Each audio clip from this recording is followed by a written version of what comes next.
క్యాన్సర్ల విషయంలో అవగాహన లేమి అన్నది ఇవాళ మహిళల పాలిట శాపంగా మారుతోంది. ముఖ్యంగా సర్వైకల్ క్యాన్సర్ విషయంలో ఇదే జరుగుతోంది.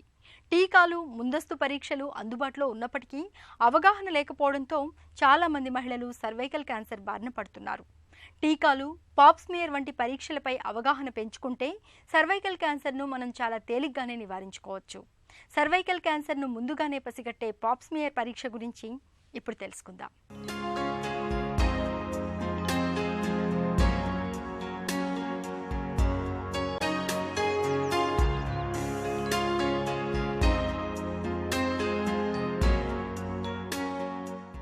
హ్యూమన్ ప్యాపిలోమా వైరస్ గర్భాశయ ముఖద్వార క్యాన్సర్కి ఇదే ప్రధాన కారణం.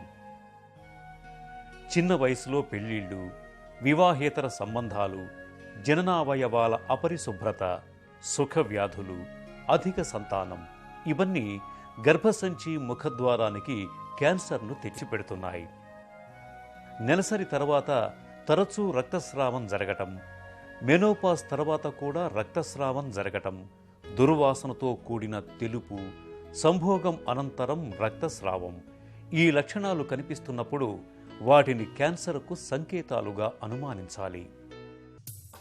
పాప్స్మియర్ గర్భాశయ ముఖద్వార క్యాన్సర్ను ముందస్తుగా నిర్ధారించడానికి మన ముందున్న మేలైన పరీక్ష. ఇది ఏ నొప్పి లేని సులభమైన ప్రాథమిక పరీక్ష. చిన్న గరిటె లాంటి పరికరం సాయంతో గర్భాశయ ముఖద్వారం దగ్గర నుంచి కణాల్ని సేకరించి పరీక్ష చేయటం ద్వారా క్యాన్సర్ ఉన్నది లేనిది నిర్ధారిస్తారు. గర్భసంచి ముఖద్వార క్యాన్సర్కి శాశ్వతంగా అడ్డుకట్ట వేసేందుకు సరికొత్త టీకా ఒకటి అందుబాటులోకి వచ్చింది. అయితే prevention is better than cure అన్నది అన్ని వేళలా ఉత్తమం కాబట్టి గర్భసంచి ముఖద్వార క్యాన్సర్ని నివారించుకునేందుకు కొన్ని ప్రత్యేకమైన జాగ్రత్తలు తీసుకోవాలి. 30 ఏళ్లు దాటిన తర్వాత తరచూ పాప్స్మియర్ పరీక్ష చేయించుకుంటూ ఉండాలి.